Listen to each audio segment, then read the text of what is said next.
माननीय supreme court में आज अमित जोगी ने जो याचिका लगाई थी, जिसमें उन्होंने छत्तीसगढ़ शासन के द्वारा जाति छानबीन संबंधी जो नियमों में संशोधन हुआ था उसको चुनौती दी थी और अपने खिलाफ जो जांच हो रही है उस पर रोक लगाने की मांग की थी, उस याचिका को विड्रॉ कर लिया है और कोर्ट ने उनको विड्रॉ करने की अनुमति दी है। अब वो उन्होंने कहा है कि हाई कोर्ट में ही वो अपनी लड़ाई लड़ेंगे।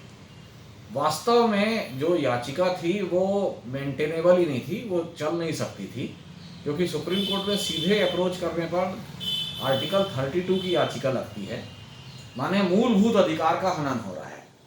तो अगर किसी व्यक्ति के ऊपर ये आरोप है कि वो आदिवासी नहीं है और असली आदिवासी लोग आरोप लगा रहे हैं, तो मूलभूत अधिकार का हनन तो उनका हो रहा है, जिसके ऊपर आरोप है उसका थोड़ी हो रहा है। और वो जो जांच है वो ऐसे रुकती नहीं है। सुप्रीम कोर्ट खुद कहता है कि अगर ऐसे आरोप आ रहे हैं तो जांच कीजिए, पहली चीज। दूसरी चीज, सुप्रीम कोर्ट में सामान्य रूप से किसी राज्य के कानून को चुनौती देने वाली याचिका को भी आसानी से स्वीकार नहीं करते हैं। वो बोलते हैं कि आप अपने हाई कोर्ट जाइए।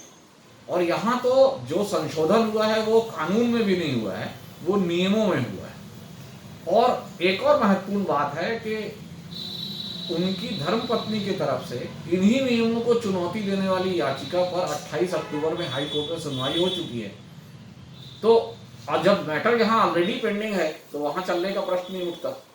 तीसरी चीज यह है कि उन्होंने अपनी जांच पर रोक लगाने की मांग की थी। 1 महीने में जांच तो खत्म हो चुकी है, उनके खिलाफ अंतिम आदेश आ गया है कि वो आदिवासी नहीं है।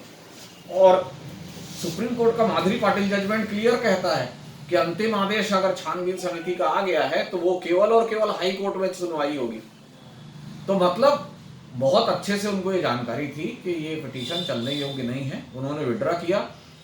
छत्तीसगढ़ सरकार की तरफ से वरिष्ठ अधिवक्ता राजीव धवन खड़े हुए थे, उन्होंने कोर्ट को बताया भी कि ये एब्यूज ऑफ प्रोसेस है, क्योंकि पहले से पिटीशन पेंडिंग है, इनकी भी पेंडिंग है, इनके पिता की पेंडिंग में सब्स्टिट्यूशन है और इनकी वाइफ की भी पेंडिंग है, तो यहाँ तो चल ही नहीं सकता है। विड्रॉ करने की अनुमति सुप्रीम कोर्ट ने दी है और अब वो जो भी इस संबंध में उनको कहना होगा वो हाई कोर्ट में कहना होगा।